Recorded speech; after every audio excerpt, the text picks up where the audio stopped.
நிறைவாழ்வு AG சபை வழங்கும் morning மன்னாவிற்கு உங்களை அன்போடு வரவேற்கிறோம். கர்த்தருடைய பரிசுத்த நாமம் மகிமைப்படுவதாக. இந்த நாளில் உங்களை சந்திப்பதிலே மிகுந்த சந்தோஷம். எனக்கு அன்பான தேவனுடைய பிள்ளைகளே, ரொம்ப மன வருத்தத்தோடு கூட புலம்பிக்கிட்டு இருக்கீங்களா? என்ன செய்யறது ஒன்னும் புரியலையே, என்ன பண்றதுன்னு நான் ரொம்ப துக்கத்தோடு கூட இருக்கிறேனே. என் வருத்தம் யாருக்கு தெரியும் ஐயா? என் வருத்தம் யாருக்கு தெரியும்? எல்லாரும் நல்லா இருக்காங்க, நான் மட்டும்தான் ரொம்ப கஷ்டப்படுறேன். என் வருத்தம் யாருக்குமே தெரியாது. நான் படுற கஷ்டம், நான் வடிக்கிற கண்ணீர், நான் படுற பாடு யாருக்குமே தெரியாதுன்னு நீங்க அழுது புலம்பிக்கிட்டு இருக்கீங்களா? கர்த்தர் இன்னைக்கு உங்களோட கூட பேசுகிறார்.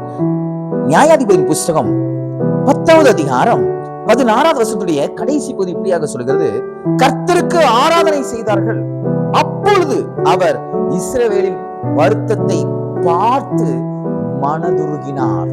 உங்க வருத்தத்தை பார்க்கிற ஒருவர் இருக்கிறார், அவர் தான் ஆண்டவராகிய இயேசு கிறிஸ்து. உங்க வருத்தத்தை அவர் பார்க்கிறார்.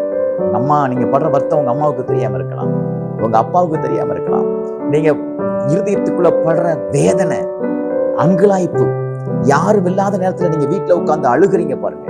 உங்க எதிர்காலத்தை குறிச்சு மனம் வருத்தப்பட்டு மனம் உடைஞ்சி நீங்க அழுகிறீங்க பாருங்க. அதை கர்த்தர் அறிவார். அவர் உங்கள் இருதயத்துடைய வருத்தத்தை அவர் அறிவார். உங்களுடைய படிப்பினுடைய வருத்தம் அவருக்கு தெரியும். உங்க வேலையை குறிச்ச வருத்தம் அவருக்கு தெரியும். இன்னைக்கு அன்பான தேவ பிள்ளைகளே, பயப்படாதீங்க. வருத்தத்தை பார்த்த ஆண்டவர், உங்க இருதயத்தில் இருக்கக்கூடிய மன வருத்தத்தை பார்த்த ஆண்டவர், அதுக்கு அவர் என்ன செய்கிறாராம்? சொல்லப்பட்டிருக்கிறது, மனதுருகினார். இங்கே சொல்லப்பட்டிருக்கிறது ஏன் இந்த காரியம் என்றால், அம்மோன் புத்திரர் யூதாவின் மேலும் பென்யமீன் மேலும், ஆமென், பாருங்க, இப்ராஹிம் குடும்பத்தார் மேலும் யுத்தம் பண்ண வராங்க. இங்க இஸ்ரவேல் ஜனங்கள் சொல்லப்பட்டிருக்க, இஸ்ரவேலர் மிகவும் நெருக்கப்பட்டார்கள். அப்படிப்பட்ட ஒரு நெருக்கம் அவங்க இருதயத்துக்குள்ள வந்துச்சு. இன்னைக்கு யாராவது நெருக்கிறதுனால உங்களுக்கு மன வருத்தம் வருதா? யாராவது உங்க மேல சண்டை போடுறதுனால உங்களுக்கு ரொம்ப வருத்தத்தோடு கூட இருக்கீங்களா?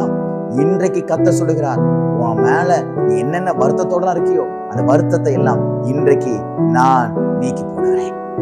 இஸ்ரவேல் ஜனங்கள் மனம் மாறினார்கள், மனம் திரும்பினார்கள், தேவனை ஆராதித்தார்கள். விக்கிரகங்கள் எல்லாம் விட்டு விலகிட்டு, இனிமே நாங்க அந்த விக்கிரகத்தை தொடமாட்டோம் ஆண்டவரே, நாங்க உங்களை மட்டும் ஆராதிக்கிறோம் என்று சொல்லி தேவனுக்கு பலிபீடத்தை கட்டி தேவனை ஆராதிக்க ஆரம்பித்த உடனே அவர்களுக்கு இருந்த எல்லா மன வருத்தங்கள், மன சஞ்சலங்கள், கவலைகள் எல்லாம் கர்த்தர் நீக்கி போட்டார். இன்றைக்கும் அதே அற்புதம் உங்களுக்கு நடக்கும், உங்க குடும்பத்துக்கு நடக்கும், உங்க பிள்ளைகளுக்கு நடக்கும், உங்க வேலை காரியத்துல நடக்கும்.